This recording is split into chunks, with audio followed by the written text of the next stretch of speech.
Bienvenidos a Salud para Todo, este espacio dedicado a su bienestar. Hablamos de salud en todas las áreas de nuestra vida porque para nosotros es muy importante este tema. Queremos por favor que se ponga muy cómodo en su hogar y por favor sintonice a Teleamiga. Lo invitamos también a buscarnos en www.teleamiga.tv para que encuentre información acerca de nuestra programación, y en YouTube, ahí usted va al canal de YouTube, busca la lupita, canal Teleamiga, se suscribe y active las notificaciones para que le llegue primero todo el contenido que subimos allí, que justamente es parte de nuestra programación para que usted lo pueda compartir. También en Instagram nos encuentra como @teleamigatv. Soy Maya Velosa, complacida de estar con ustedes y hoy para hablar de un tema bien interesante y es acerca de la lipodistrofia. Vamos a conocer un poco más acerca de esta condición, qué es, por qué se produce, cuáles son esos factores de riesgo, quiénes están más propensos a padecerla, los síntomas y por supuesto qué tratamientos existen en torno a esto. Vamos a darle la bienvenida a nuestro invitado hoy, el doctor Carlos Estrada Cerrato. Él es médico genetista y nos acompaña hoy aquí en Salud para Todos. Gracias, doctor, por estar acá. Buenas tardes, muchas gracias por la invitación. Bueno, doctor, nosotros sabemos lo difícil que es la agenda de los médicos, pero de verdad gracias por acompañarnos para ayudarnos a aclarar muchas dudas en torno a esta condición. Vamos a empezar, doctor, a definirla. ¿Qué es la lipodistrofia? ¿Cómo la definimos? La lipodistrofia es una enfermedad metabólica que se produce por la deficiencia de una hormona que recibe el nombre de leptina. Es una hormona que se encarga de regular la cantidad de alimento que yo debo ingerir en el día y es la que me dice en qué momento yo ya tengo esa sensación de plenitud para no seguir ingiriendo más alimento. Ok, perfecto. ¿Y por qué se produce, doctor, digamos? Hay dos causas principales. Una, que es la que nosotros estudiamos, que es la causa genética, y la otra es una forma adquirida. Entonces, en la forma genética puede ser de dos tipos principales. Una, cuando yo adquiero un defecto genético de papá y mamá, lo que llamamos nosotros con el nombre de autosómico recesivo, donde mi papá y mi mamá en la mayoría de los casos son aparentemente sanos, no tienen ninguna manifestación de la enfermedad, pero cuando se embarazan y tenemos un producto del embarazo, puede que en ellos aparezca la condición. En la otra forma es suficiente tener un solo defecto genético para que mis hijos sean afectados por la condición, lo llamamos como autosómico dominante. Perfecto. Doctor, ¿qué factores de riesgo hay en torno a esta condición? ¿Quiénes están más propensos a padecer? Desde el punto de vista genético, pues los hijos de padres que sean portadores o afectados de la mutación en un gen específico, ya nosotros conocemos exactamente cuáles son los genes en donde es frecuente encontrar mutaciones relacionadas con la enfermedad. En la parte ya de lipodistrofias que no son congénitas, que llamamos nosotros como adquiridos, es el uso de algún tipo de medicamentos, principalmente en los pacientes que tienen farmacológicamente tratamiento para VIH-Sida. En ellos es frecuente encontrar algunas manifestaciones clínicas de la enfermedad, pero que a diferencia de la forma heredada o congénita, se debe a la administración del fármaco. Perfecto. En esos casos. Doctor, hablemos también sobre los síntomas. ¿Qué síntomas son característicos de una persona que tiene lipodistrofia? ¿Cómo que empieza a experimentar ese paciente? El principal síntoma es ese deseo insaciable de ingerir alimento, que llamamos nosotros hiperfagia. Entonces el paciente todo el día tiene la necesidad de comer, no porque él lo quiera hacer, sino porque el cuerpo lo pide. Es ese deseo de estar ingiriendo alimento todo el día. Y asociado a eso, pues viene una cantidad de sintomatología, una cascada de síntomas que se presentan por la misma deficiencia de la hormona. Entonces comienzan a aparecer algunas lesiones en la piel, unas lesiones oscuras, en algunas zonas principalmente. ¿Manchas, será? Sí, señora, manchas, que llamamos nosotros acantosis nigricans. Son unas lesiones oscuras en la región del cuello, en la región de las axilas, en la región inguinal, en el cuello del pie, y que se debe principalmente a una resistencia periférica a la insulina. Aparte de eso, aumento en los niveles de triglicéridos, aumento de colesterol. En algunos pacientes es frecuente observar dolores abdominales secundarios a compromiso del hígado. También podemos encontrar compromiso del páncreas. Algunos pacientes, uno de los síntomas principales, aparte de ese deseo insaciable de ingerir alimento, puede ser el dolor muscular, el sentirse cansado todo el día, a pesar de que el paciente descansa y duerme, no siente como esa capacidad que tiene el cuerpo de mejorar cuando se lleva al sueño. Entonces comienza uno a sospechar la condición porque comienzan a aparecer una cantidad de síntomas relacionados con la enfermedad. Y aparte de eso hay que tener en cuenta muchas veces si ya hay algún miembro de mi familia afectada con la condición. Ahí hay más Sí, claro. En la forma que son dominantes, que yo le decía que son principalmente las formas parciales, si mi papá o mi mamá ya han presentado la condición, yo tengo un riesgo de un 50% de tener esa condición. Wow. Entonces, cuando yo ya conozco que en mi familia hay alguien afectado por la condición, es necesario comenzar a hacer estudios para confirmar o descartar la situación. Perfecto. Otro factor de riesgo es cuando papá y mamá son familiares. Este tipo de enfermedades que son metabólicas, cuando mi papá y mi mamá son familiares, hay un riesgo mayor de padecerla. ¿Por qué, doctor? ¿Por qué? Porque compartimos más información genética. Cuando mi papá y mi mamá son familiares, tenemos un riesgo mayor de presentar enfermedades recesivas, por ejemplo, autosómicas cuando son recesivas. primos. Cuando son primos. Entonces, en esos casos, como les decía, puede que papá y mamá sean aparentemente sanos, pero yo puedo tener una condición. Ahí es cuando yo tengo que comenzar a pensar que algo ocurre, que algo está pasando y más si hay consanguinidad. Claro, eso va más allá de un tema moral, simplemente es algo que también puede presentarse desde el punto de vista genético, de salud, entonces hay que tener muy en cuenta eso. Bueno, doctor, y digamos, ese deseo de comer de manera insaciable, ¿quiere decir que esa persona nunca se siente lleno? ¿Puede ser esa es la sensación o se llena hasta cierto punto y al momento ya tiene hambre de nuevo? ¿Cómo es esa sensación? Nunca se siente lleno, porque como no tengo esa hormona que me dice pare de comer, yo siento la necesidad de comer y comer y comer, porque esa sensación de plenitud cuando nosotros comemos el paciente no lo tiene. Entonces por eso es que lo obliga a que ingiera alimentos. La dificultad es que como se está perdiendo el tejido adiposo en esos pacientes, yo no voy a tener dónde acumular esa cantidad de alimento que yo estoy ingiriendo. Entonces lo que hace el cuerpo es llevar esa grasita, ese tejido adiposo, yo tengo que llevarlo a algún otro sitio. Como yo no lo puedo acumular, principalmente lo voy a llevar en sitios donde normalmente no tengo gran cantidad de grasa y lo voy a llevar o al hígado y hago hígados grasos severos, o lo llevo al páncreas, hago pancreatitis, o me lo llevo a los vasos sanguíneos, principalmente a los vasos coronarios, y tengo un riesgo elevado de hacer un infarto agudo de miocardio, o me lo llevo al corazón, o me lo llevo a cualquier otro sitio donde normalmente yo tengo grasa, pero en pequeñas cantidades. Entonces, ese es el riesgo de la enfermedad. Es una enfermedad metabólica que si yo no la manejo de una forma adecuada y si yo no la diagnostico temprano, el paciente tiene riesgo de muerte. Por eso es que es importante este tipo de espacios para que se conozca la condición. Muy importante, además que nuestra palabra favorita, doctor, siempre será prevención. Siempre será prevención, siempre que se pueda, siempre que haya casos en que se puede prevenir, porque cuando ya hay una condición sabemos que hay que entrar a tratar o tratar de frenar. Pero en este caso es importante prevención y acudir a tiempo al médico. Hablando de ese punto, doctor, ¿se puede llegar a confundir con otra cosa? Porque seguramente pasa. La gente dice, no, pues tengo esa ansiedad de comer. ¿Se puede llegar a confundir con otra condición o con otra enfermedad? Sí, y es lo que normalmente ocurre con esta enfermedad. El paciente consulta, yo veo que el paciente comienza a tener trastornos metabólicos asociados con su colesterol, con sus triglicéridos, con su azúcar, porque es frecuente ver diabetes en estos pacientes. Wow.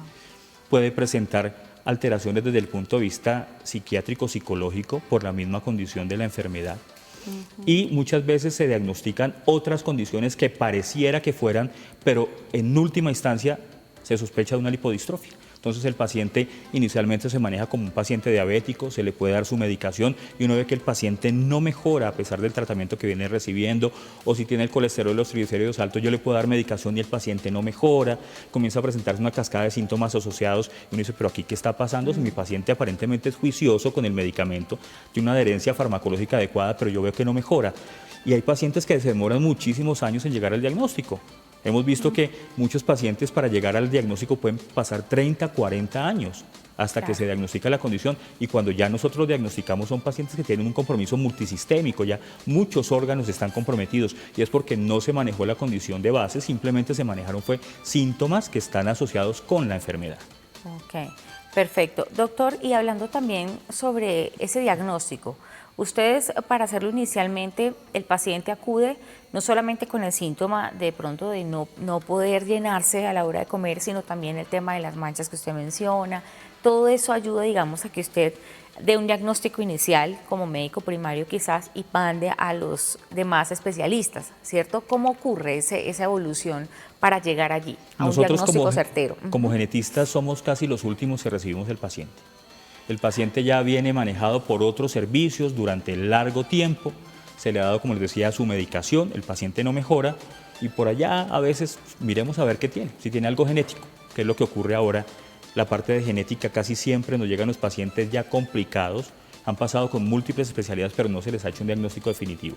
Cuando llega la consulta nosotros pues realizamos completamente el examen físico, preguntamos antecedentes, porque para nosotros es súper importante la parte de antecedentes personales y familiares.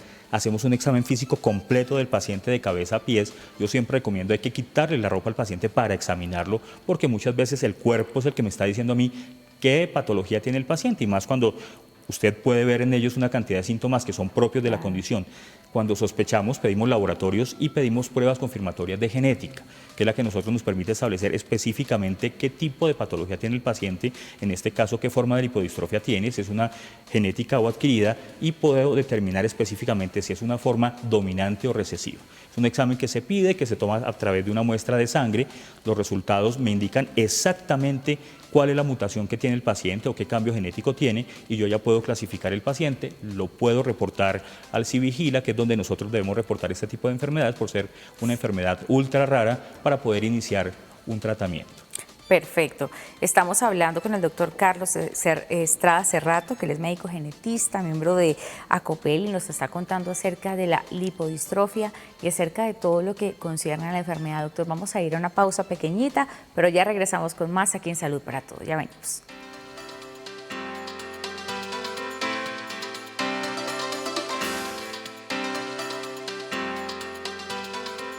Estamos de regreso aquí en Salud para Todo, hoy hablando acerca de la lipodistrofia. Si una persona tiene necesidad de comer constantemente, no siente saciedad a la hora de comer, es importante estar atento no solamente a ese síntoma, sino a otros más que nos está contando el doctor Carlos Estrada Cerrato, quien es médico genetista, miembro de ACOPEL, y nos está acompañando hoy para hablar, doctor, de este tema. En el bloque anterior hacíamos la definición, usted nos contaba los dos tipos que existen de lipodistrofia y pues también los síntomas que experimentan los pacientes, ¿no? Y cómo se llega a ese diagnóstico. Doctor, antes de seguir, quería preguntarle, dentro de un diagnóstico ya de un paciente que se ha determinado que tiene lipodistrofia, entran a, digamos, un equipo multidisciplinario ahí a actuar, digamos, ¿quiénes intervienen? ¿Un nutricionista, un endocrinólogo? ¿Qué especialistas están alrededor de ese paciente para ayudarle con su enfermedad, con su condición? Una vez que se hace el diagnóstico de lipodistrofia, el manejo es multidisciplinario. Por genética, lo que hacemos nosotros es confirmar un diagnóstico, tener la claridad que el paciente tiene la condición, entramos a formular el medicamento que el paciente debe recibir, pero adicional ya tienen que manejarlo otros servicios. Entonces está nutricionista, psicología, psiquiatría, medicina interna, si es un paciente pediátrico, pediatría, terapia física, ocupacional, en algunos casos cuando hay mayor compromiso osteoarticular, que es frecuente verlo en este tipo de pacientes, cardiología, el hepatólogo, o sea, una cantidad de especialistas que se van a encargar de entrar a manejar el paciente dependiendo qué compromiso sistémico ya tiene por su condición. Pero lo que se recomienda es que el paciente tiene que tener un manejo multidisciplinario. Perfecto, además que es lo recomendable, cada paciente, siempre lo decimos, es particular, ¿no? Sí. Cada caso es distinto, ¿no? Y en este caso, aunque sea, digamos, del mismo origen, ningún paciente es igual a otro. No. Nosotros en genética manejamos los pacientes de forma individual, no manejamos grupos de pacientes, porque aún viendo el mismo cambio genético en diferentes miembros de la familia, la forma como se manifiesta la condición es completamente distinta, se expresa de manera diferente. Entonces nosotros no podemos manejar grupos de pacientes, manejamos pacientes de manera individual, y eso lo tenemos muy claro, y es que cada paciente para nosotros es único, o sea, no manejamos grupos de pacientes. Y en este tipo de enfermedades, con más veras, porque es mucho más complicado el manejo del paciente, y más si lleva años cargando con una cantidad de condiciones que en su momento no se diagnosticaron, y que lo más seguro es que cuando llegue ya a un diagnóstico definitivo tenga mayor complejidad y sea de mayor dificultad su manejo desde el punto de vista clínico y farmacológico. Es cierto. Bueno, doctor, ¿y qué tratamientos, qué opciones tienen las personas que son diagnosticadas con lipodistrofia? ¿Cómo pueden llegar ustedes a intervenir? ¿Cuál es la medicación? ¿En qué casos se maneja? ¿En qué casos quizás no es tan recomendable? ¿Cómo hacen ustedes el tratamiento? Ya existe en el mercado un fármaco que es específico para el manejo del paciente con lipodistrofia generalizada y parcial. Ya está aprobado por diferentes entes regulatorios y es un medicamento que se administra por vía subcutánea. Okay. Es específico para el paciente con lipodistrofia, dependiendo del peso, de su género, si es masculino o femenino, nosotros administramos el medicamento. Se recomienda que sea bajo seguimiento clínico estricto. y lo que hacemos es evaluar de manera periódica la respuesta a ese fármaco para ver cómo le ha ido, si respondió adecuadamente. Tenemos que controlar muy bien lo que son los niveles de leptina, porque lo que hacemos con ese fármaco es reponer de manera artificial esa hormona que el paciente no está produciendo. Entonces el medicamento lo que hace es suplir esa función de la hormona que el paciente no tiene, tratando de mejorar todos esos síntomas que presenta el paciente en algún momento. Entonces lo que hacemos nosotros es, formulamos el medicamento, el paciente lo comienza a recibir, pero nosotros hacemos un seguimiento juicioso para ver cuál es la respuesta al fármaco. Perfecto. Hablando de este fármaco, doctor, ¿cuánto tiempo debe durar la administración del mismo? Eso depende de la evolución quizás de cada paciente particular, ¿es de por vida? ¿Puede llegar a ser de por vida? Estaría, pues no sé si mal decirle, preguntarle si tiene cura en algún momento o definitivamente no. Lo que hacemos nosotros en el medicamento es reponer esa hormona que el paciente tiene, pero no es un tratamiento curativo. Curativo. Simplemente lo que hacemos es dar un análogo de mi hormona que yo no estoy produciendo, que va a suplir esa función, pero como tal que no va a curar la enfermedad. Es algo que debe quedar claro. La hormona no va a regresar. No va a regresar porque yo tengo algo que hace que mi cuerpo no sintetice esa hormona que yo normalmente necesito, pero que mi cuerpo no está produciendo. Entonces lo que hace el medicamento es suplir la función de la hormona que no se tiene, pero como tal no es la cura. ¿Cuándo lo damos? Cuando tenemos un diagnóstico definitivo, iniciamos con unas dosis que ya están descritas y vamos viendo al paciente a medida que él va evolucionando y tenemos que ir ajustando la dosis del medicamento a medida que pasa el tiempo. Y si es necesario, lo damos de por vida, porque no sabemos en qué momento tenemos que completar el esquema, ajustar medicación, ver qué más pasa con el paciente, si lo tolera, si no lo tolera. En algunos pacientes puede que el mismo cuerpo rechace el medicamento. Todas esas cosas nosotros las vamos viendo a medida que vamos dando el medicamento. O sea que es un paciente que tiene que tener un seguimiento juicioso. ¿Y de qué depende que el paciente le vaya muy bien con el tratamiento? Que el paciente sea adherente al tratamiento.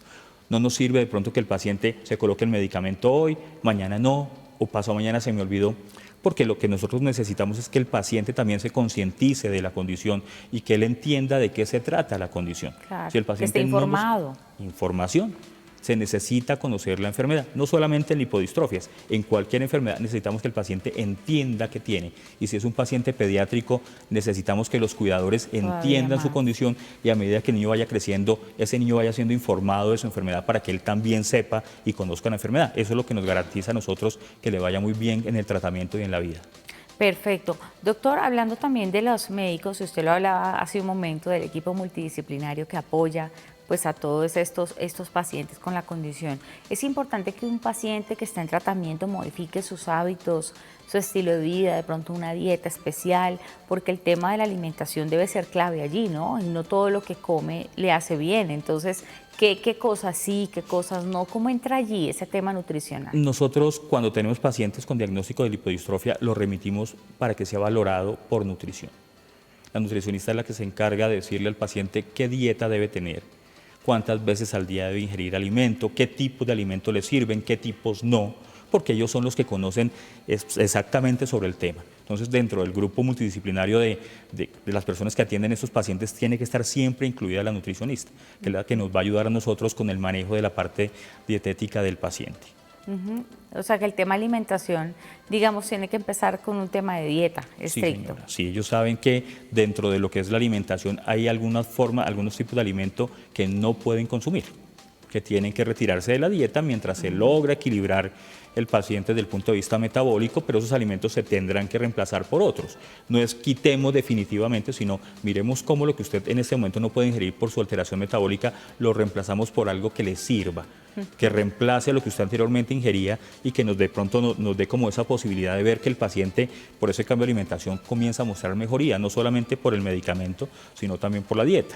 Desde el punto de vista de actividad física, también el paciente se recomienda que sea valorado por fisiatría y por terapia física, porque muchos de esos pacientes vienen cursando con unos dolores musculares crónicos. Usted Entonces, lo mencionó, sí. No podemos arrancarle una actividad física excesiva porque el paciente se nos puede resentir. Claro. Entonces, tendrá que ser progresiva, paulatino. Pero lo que se recomienda es que el paciente inicialmente sea valorado por fisiatría, por terapia física, y si se va a iniciar una carga de ejercicios que sea muy bien medida para evitar lesiones en el paciente.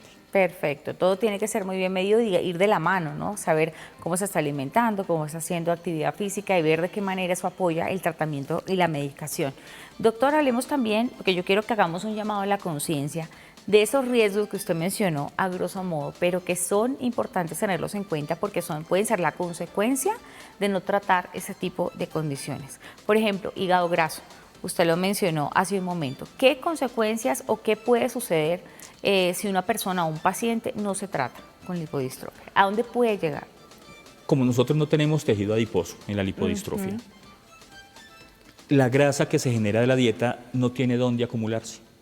De manera regular, cuando nosotros comemos, la grasita viaja hasta unas células que se llaman los adipocitos y ahí es donde se guarda para que en el momento en que yo la necesite la pueda sacar y la pueda convertir en energía o en calor. Es lo que normalmente nosotros hacemos. Pero como el paciente no tiene tejido adiposo, se ha perdido, esa grasa tiene que guardarse en alguna parte y se va y se guarda, en este caso, en el hígado.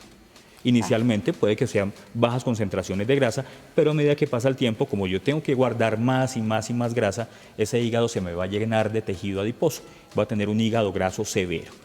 ¿Cuál es la consecuencia? Que al final del proceso mi hígado va a fallar.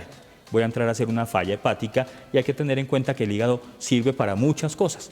Entonces, todas esas funciones que cumple mi hígado se van a alterar. Entonces, una de las primeras manifestaciones del paciente va a ser ese hígado graso, que yo lo puedo ver mediante una ecografía y le puedo sumar una cantidad de síntomas asociados. Entonces, puede que yo tenga dolor abdominal, puede que tenga náuseas, vómito, diarrea, distensión abdominal. Cuando el compromiso es muy severo, en el hígado también se fabrican factores de la coagulación. Puede que el paciente en algún momento comience a producir sangrados por falta de algunos factores de coagulación. También se producen algunas proteínas que me ayudan a mí a mantener los líquidos en el sitio donde deben estar. El paciente puede comenzar a presentar edemas y una cantidad de síntomas y signos clínicos que se asocian con esa enfermedad hepática propia de la condición. Y es muy común, doctor, quizás dentro de su experiencia, el tema de la hipodistrofia en Colombia, ¿o no? No es una enfermedad común porque es una enfermedad ultra rara. Ultra rara es porque más o menos 1 de cada millón de recién nacidos vivos pueden tener la condición. Y el otro problema que tenemos nosotros es que la enfermedad no se conoce. Entonces, si yo no conozco una enfermedad, yo no la puedo diagnosticar. Si yo no la sospecho, no la voy a diagnosticar. Entonces, lo que se está tratando de hacer en este momento es que los médicos, que son los que tienen inicialmente el contacto con el paciente, sospechen la condición cuando vean un paciente que tiene una cascada de síntomas y signos que a pesar de recibir un tratamiento no mejoran y que la mayoría son signos metabólicos y síntomas metabólicos. Entonces, es importante conocer la enfermedad. No se conoce, no se diagnostica. En el país no tenemos muchos pacientes diagnosticados con lipodistrofia. Yo pensaría que los puedo contar con los dedos de las 2 manos porque no es frecuente diagnosticarla. En estos momentos lo que estamos haciendo nosotros es tratar de concientizar al cuerpo médico y paramédico de que hay otras enfermedades diferentes a la diabetes, diferentes a la hipertrigliceridemia, al síndrome de Cushing, que son diagnósticos diferenciales que pueden ser otra cosa. No siempre quedarnos con lo mismo. Claro. Hay más para allá que ver sobre las enfermedades, no solamente quedarnos con las enfermedades clásicas, hay algo más. Y entre esas están las enfermedades raras, ultra raras y huérfanas. Hay que ir más allá de lo que vemos todos los días para poder sospechar y diagnosticar este tipo de enfermedades. Claro que sí. Doctor, hablando también de este tema, cuando hablamos de un paciente que tiene lipodistrofia, lo primero que describen de la enfermedad es que no puede parar de comer. Asocian las personas quizás en su mente que la persona tiene un aumento de peso grande. ¿Eso sucede en todos los casos o definitivamente no? Lo que pasa es que como yo no tengo dónde guardar ese exceso de calorías y de alimento, puede que se acumule la grasa, pero no en el sitio donde tiene que acumularse. Entonces, en las formas generalizadas, el paciente es un paciente, la mayoría de las veces, que puede cursar inicialmente con un peso normal. A veces se ven mucho más delgados de lo normal porque como se está perdiendo el tejido adiposo, pues yo no me veo. ¿Puede bajar de peso? En las formas parciales yo puedo ver o que la grasa se me acumula en las piernas o en la región de las caderas y del tronco hacia arriba soy delgado, o lo contrario, una gran cantidad de grasa a nivel facial, a nivel de la región cervical posterior, pero mis piernitas son delgadas. Y eso muchas veces uno lo ve en la calle. Uno dice, sí, el paciente llama la atención. Si uno se sube a un bus de Transmilenio, uno puede ver ese tipo de pacientes. Sí, y si uno le pregunta, ¿usted sufre de alguna enfermedad? Si yo soy diabético, hipertenso y tengo los lípidos y el colesterol elevado. Nunca lo han estudiado. Lo más seguro es que algo esté pasando ahí porque es una distribución anormal del tejido adiposo.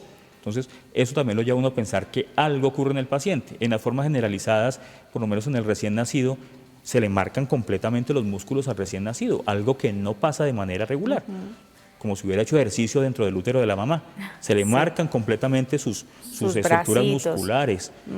Se le ven en el abdomen un abdomen muy marcado. Eso tiene que hacer uno sospechar de que algo está pasando. Entonces, dependiendo del tipo, puede que haya grasa como puede que no. Y si hay, puede que esté localizada en un sitio donde normalmente no se encuentra. Y fíjese usted, doctor Carlos Estrada, que esto también es un poco una manera de romper un poco el imaginario de las personas que dicen, no, estar delgado está súper bien, está saludable. No necesariamente. Una persona delgada puede estar sufriendo de muchas condiciones y no lo sabemos, puede estar necesitando. Hay personas que comen muchísimo y son bastante delgados y entran en una depresión también. No solamente las personas que tienen sobrepeso se deprimen, sino las personas que hacen mucho ejercicio y quieren subir masa muscular y no pueden. Entonces hay que entrar a ver más allá, ¿no? Puede ser un tema genético, un tema de salud, un tema que no solamente lo vemos como una percepción a simple vista, ¿no? Está delgado, está saludable, no necesariamente. Sí, es que estar delgado no es sinónimo de estar sano. Exactamente. Hay que ver por qué razón el paciente es delgado, o por qué razón el paciente no gana peso, o en el caso contrario, por qué razón hay exceso de peso. O sea, el paciente tiene que ser estudiado. Claro. Entonces, el hecho de que yo me vea delgado no quiere decir que yo sea completamente sano. Puede que esté pasando algo. Y si es un paciente que todo el tiempo tiene que estar ingiriendo alimento, que tiene muy bien marcado su cuerpo sin hacer ningún tipo de actividad física, y comienzan a aparecer otros síntomas asociados que de pronto el paciente no los había presentado, problemas de azúcar, de colesterol. Esos pacientes hay que estudiar. Hay que entrar a mirar allí. Bueno, doctor Carlos Estrada Cerrato, médico genetista, miembro de ACOPEL, está con nosotros y acompañándonos hablando de lipodistrofia. Doctor, al regreso vamos a tener el testimonio de una paciente, vamos a conocer un poco de primera mano cómo es tener lipodistrofia y cómo ella lo ha venido afrontando, cómo ha sido su tratamiento, su experiencia con este tema. Ya regresamos con más aquí en Salud para Todos.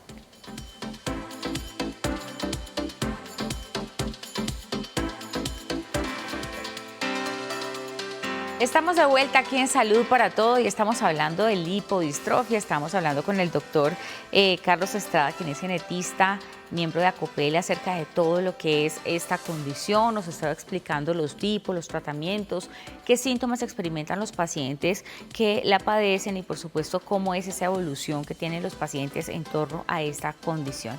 En el bloque anterior, antes de cerrar, yo les contaba que íbamos a tener en ese momento un testimonio de una paciente que tiene lipodistrofia. Ella es Daniela Rodríguez, a quien le doy la bienvenida. Daniela, bienvenida a Salud para Todo. Muchas gracias. Gracias por la invitación. La verdad que es un espacio que necesitábamos para poder contarle a la gente acerca de esto.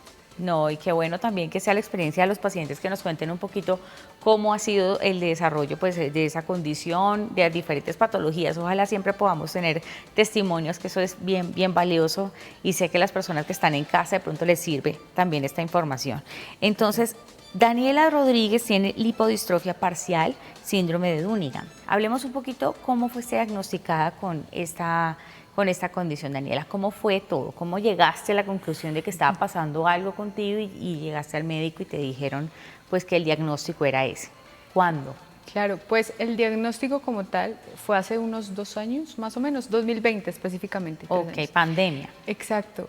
Porque antes, desde los 12 años que empecé a sufrir de temas metabólicos, como lo nombraba el doctor, siempre como que no, pues 13 años, el crecimiento, diabetes o prediabetes, colesterol alto, pero nunca se daba como con la razón principal. Pasé desde entonces por varios especialistas. Sí, total, pues medicina general, endocrino, y no daban. dietas, full dietas, y ya pues como se mencionaba, era como una excesiva gana de comer. Entonces, de hecho hasta a uno como con esas ganas de comer, el hecho de que le prohíban comer era bastante molesto, claro. Pero no había explicación alguna. Entonces, luego de pasar como... Daniela, ¿y cómo era esa sensación? Digamos, no tenías saciedad, como nos explica el doctor, o sea, nunca quedabas completamente satisfecha, esa sensación que uno tiene cuando come mucho y dice, no, ya no me cabe absolutamente más nada, ya estoy bien, eso no lo sentías. ¿O cómo era? ¿Cómo? Exacto. De hecho, yo decía, ¿por qué la gente puede sentir que está llena y yo no? La gente tenía, digamos, en una reunión familiar o algo, no, no quiero más o no quiero arroz, no me gusta, estoy llena. Yo decía, ¿yo por qué no lo siento? Y entonces empezaban los cambios físicos, porque es la edad donde uno como mujer empieza el desarrollo y todo el tema, y pues a partir de ahí afectan muchas cosas. Yo comía bastante y se empezaba a notar. Mi cambio físico se empezaba a notar, entonces era un poco más que para esta época, digamos que para las mujeres es muy de, me gustaría tener muy tonificado mi cuerpo. En ese entonces no era tan así, o por lo menos para mi generación en ese momento, pero yo sí lo era. Entonces empezó el tema del colegio. Entonces el señalamiento de que tú eres así, eres diferente a los demás. Tú tienes músculos porque eran bastante tonificados, entonces ahorita se toma diferente, ahorita lo tomo de una manera un poco más, pues hace parte de mí, pero antes era un tema emocional bastante fuerte porque... Frustrante tal vez un poco. Claro, porque yo no podía hacer lo que todas mis amigas hacían, entonces yo no me podía poner un vestido como todas mis amigas, yo no me podía poner, sí, o sea, como lo típico de una mujer normal. Claro, femenina, coqueta, claro. En ese entonces, pues era muy duro y aún así nunca sabíamos qué pasaba. Sí sentíamos que había algo muy raro, muy diferente, y con el tiempo se notaba más. Y pues el tema emocional era muy duro, era muy, y el tema de la autoestima, se me estaba viendo la palabra, autoestima era súper complejo. De hecho, solamente hasta que empezó pandemia, empecé a sentir un poco mejor mi autoestima, aún sin saber que tenía mi diagnóstico. Wow. Entonces, pues desde ese entonces hasta hace unos 3, de hecho antes de hacerme el examen genético, que es lo que me define que tengo eso. Lo que determina el diagnóstico definitivo. Exacto. Antes de eso, una médico endocrina me dijo, que tenía unos aspectos muy parecidos a una lipodistrofia. Palabra nueva para mí en ese momento, entonces yo como que, ok. Entonces dijo, te voy a tomar unas fotos, con mi permiso, las empezó como a, me imagino que a mostrar a sus colegas para empezar a definir si era o no. Y pues empezó el proceso.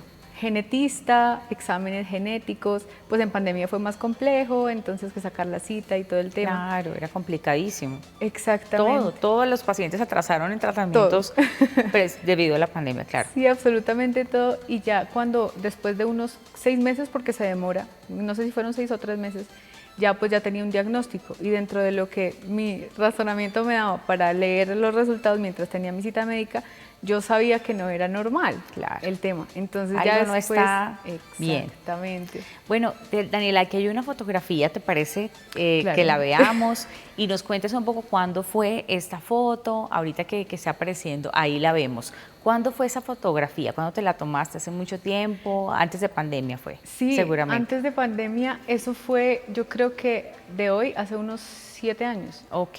Hace unos 7 años y en ese momento sí, el tema de la autoestima era bastante bajo. Y pues se nota bastante los rasgos físicos que nombraba ahora el doctor. El doctor. Ok, sumado a los síntomas tal vez de evidentes físicos, también tenías lo que mencionaba el doctor, manchas, o tuviste alguna otra condición adicional que dijeras, además del tema de comer, me pasaba. Sí, la acantosis nigricans, que son unas manchas que salen alrededor del cuello y en esta parte del cuerpo, eran muy notorias. De hecho, como anécdota, de chiquita, como ya se empezaba a notar de 3 años hacia arriba, pensaban que era que no me bañaba muy bien. Mi mamá me regañaba que no me bañaba muy bien o algo así, pero no. Era algo que no sabíamos que era parte de la enfermedad. Perfecto. Ok, ¿cómo fue el tratamiento, digamos, después de que te diagnosticaron con la enfermedad? ¿Cómo fue esa condición? ¿Cómo la fuiste manejando? El tema del fármaco, ¿lo adaptaste bien a tu cuerpo? ¿Cómo fue? Una vez ya me dieron el medicamento, tenía en mi mente que era una pastilla más. No me había dado cuenta que era, digamos, otro tipo de tratamiento. Entonces, al momento de empezar el tratamiento, como es un tema hormonal, el choque, y más como mujer, fue muy duro. Entonces, lloraba porque sí, porque no, por si acaso. Era muy, muy fuerte. Y más la necesidad de que te decían no puedes comer ciertas cosas, Claro, sumado a...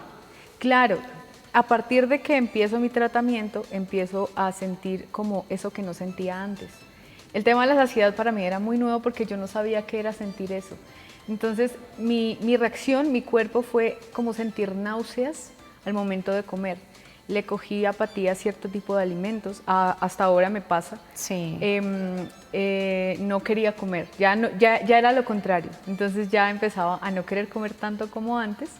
El tema emocional era bastante notorio, Claro. pero ya como a los 6 meses empieza el cambio físico, o sea, empiezo a bajar de peso. ¿Hubo necesidad de ayuda psicológica tal vez allí? Sí. ¿Sí? ¿Cómo Sí, fue eso? Sí, de hecho yo me preguntaba como que, pues, porque yo ya había tenido, digamos que un tema psicológico antes más como de terapia, el tema de autoestima, pero ya cuando me dijeron, no, pues el tratamiento viene también con un tema psicológico, yo decía, ok, pues no entendía como el por qué, hasta que después entendí en el ejercicio del por qué, porque sí, es un cambio fuerte, porque además del tema de la autoestima, el hecho de llorar porque sí, de pronto también traía muchas razones acumuladas de todo lo que viví cuando no sabía qué era lo que tenía.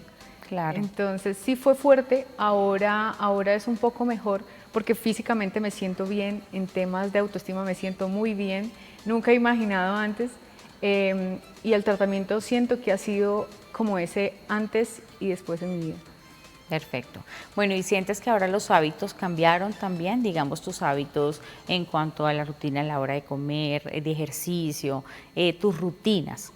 ¿De qué manera modificaste esto para que te ayudara y fuera mucho más efectivo tu tratamiento?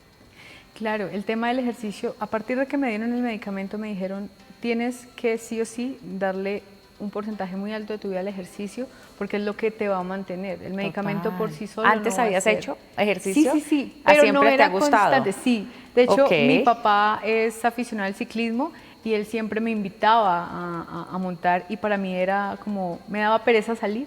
Entonces ya después de que empecé el tratamiento, de hecho en pandemia, pues encerrados, esa era una terapia bastante importante. Y ya cuando salimos del tema del encierro y empezó el tratamiento, el ciclismo ha sido parte de mi terapia y parte del tratamiento. Lo adoptaste ya como tu estilo de vida. Exactamente, entonces eso hace Ay, parte. delicioso, la bicicleta también. Sí, Es no, espectacular. y al aire libre también es una terapia bastante buena. Ok, y el tema de la alimentación, ¿cómo has ido ahí integrando a tu vida esos hábitos que ahora tú dices, bueno, si voy a comer bastante que sea cosas saludables, que sea algo delicioso, que me guste y que no altere de pronto mi metabolismo mucho más? Sí, claro, como te decía, desde siempre tuve dietas, o sea, siempre Claro. la nutricionista me ponía... Obligadas. Exacto, y era muy duro porque no era solamente la dieta, porque era también un tema que no se sabía cómo manejar, entonces el decir que yo no podía comer harinas, que no podía comer dulce, con el tiempo lo fui adoptando, pero no juiciosamente, porque me hacía falta ese medicamento. Entonces, ahorita es mucho más fácil, de hecho estamos trabajando para que me dé un poco más de hambre, pero tampoco hemos llegado como al exceso de no comer. Eso sí no ha pasado porque de hecho me obligo a comer de manera sana, pero me obligo a hacerlo porque sí he sentido que no tengo que bajar tanto de peso y es lo que pues mi médico me ha dicho y me ha hecho entender. Énfasis. Exactamente, pero sí, de hecho, como ya venía con esa costumbre de comer bien, en medio de los pecados que me hacían dar pues la misma enfermedad de comer y comer y comer cosas que no debía, chatarra, cosas así, que tenía la necesidad de hacerlo. Me acostumbré a no hacerlo y ahora con el tratamiento es mucho más fácil. Ujú. Perfecto. ¿Alguien más en tu familia haya sufrido de eso o tienes alguna condición allí genética de tu familia? No, pues Nadie. digamos que lo normal es como que la diabetes controlada, no con insulina, sino controlada. Dislipidemia mixta, que es el tema de colesterol y triglicéridos pues altos. Pero sí tenemos sospecha de que una tía de mi papá, que ya murió, pues la tenía. Tenía rasgos muy parecidos, pero no sabemos, digamos, que fuese como algo cercano. Perfecto. Bueno, a Daniela Rodríguez, quien es paciente de lipodistrofia parcial, síndrome de Dunim, le agradezco mucho que haya estado con nosotros aquí en Salud para Todo, contándonos esa experiencia, cómo ha sido pues ese tratamiento, cómo ha funcionado en tu vida, que eso es lo más importante y que lo importante es que las personas acudan a tiempo Total. al doctor, que se manden a revisar, que no esperen pues a tener síntomas, que es lo que siempre sucede, no van al médico cuando ya es tarde. Entonces hay que hacerlo a tiempo para evitar más complicaciones. Gracias, Daniela, por haber estado aquí. Con todo el gusto a ustedes, gracias. Bueno, a ti por haber estado acá y a todos ustedes también les invitamos a permanecer allí porque ya regresamos para cerrar todo este tema de lipodistrofia con el doctor Carlos Estrada.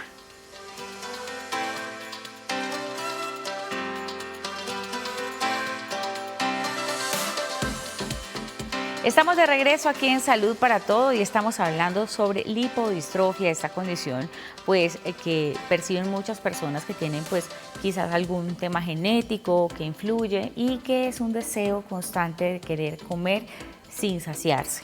Y asociado pues a otros síntomas más severos puede incluso desencadenar otras condiciones más graves como hígado graso, entre otras complicaciones muy importantes que el doctor Carlos Estrada, quien es médico genetista y pues colaborador también de Acopel, nos ha estado acompañando hoy y nos ha estado contando, doctor. En el bloque anterior veíamos el testimonio de Daniela y doctor, pues nos quedan también muchas dudas en torno a cuál debería ser ese llamado que le hacemos a las personas en casa para que acudan pronto al médico. Nunca está de más hacer este llamado a la prevención para que acudan a los especialistas, que busquen varias opiniones, hasta dar realmente con los diagnósticos oportunos que permitan que esa persona tenga más calidad de vida, que esa persona pueda resolver ese problema.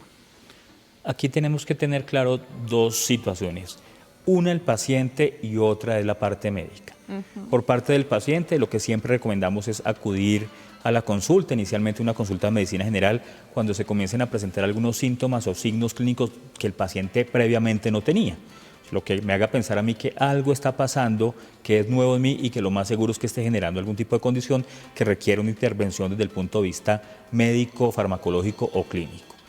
Una vez que se sospeche la condición y que se acuda a la consulta inicial, el médico general tendrá que pedir para clínicos, dependiendo de los resultados tendrá que remitir al especialista que él considere necesario en el momento para la valoración, pero se hace necesario que el paciente acuda a la consulta. Digamos que muchas veces lo que hemos visto en los últimos años es que por el uso de internet el paciente está tendiendo a automedicarse y mucho más con estos 2 años, 3 años de encierro que tuvimos, el paciente cuando llegó a la consulta nuevamente llegó automedicado por el doctor Google.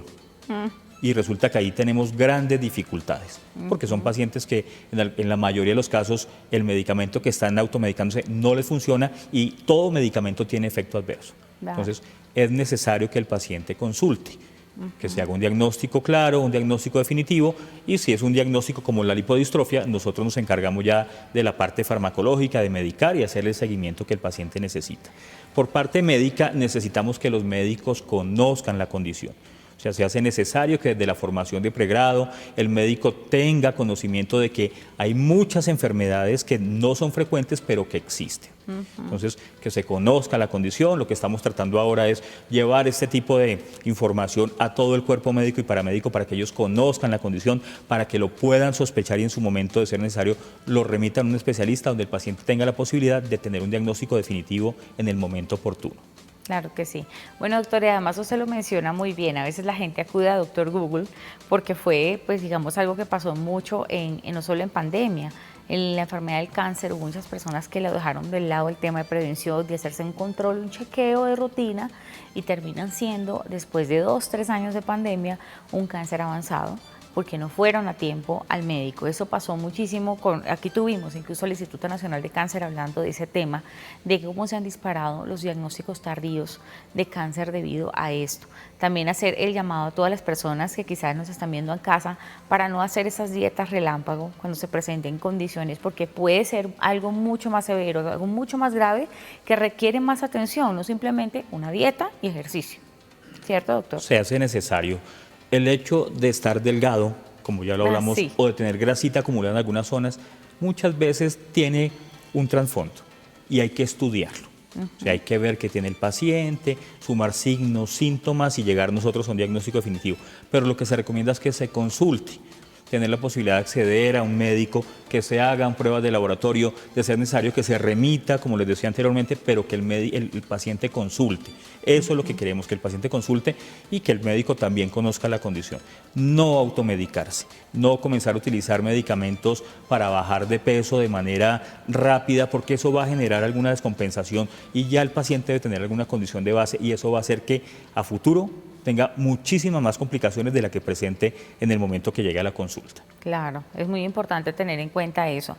Y también los papás con los niños, ¿no? Tratar de tener en cuenta porque a veces el tema de alimentación con los pequeños es un poquito más complejo y hay que tener mucho más en cuenta ese tema.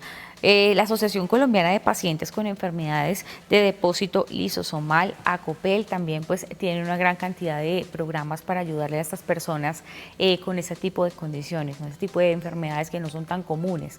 Doctor, ¿cómo es ese trabajo que hacen en ACOPEL y cómo pueden las personas asesorarse, digamos, tener información? La ACOPEL es una asociación donde puede acudir cualquier paciente que tenga sospecha de una enfermedad genética.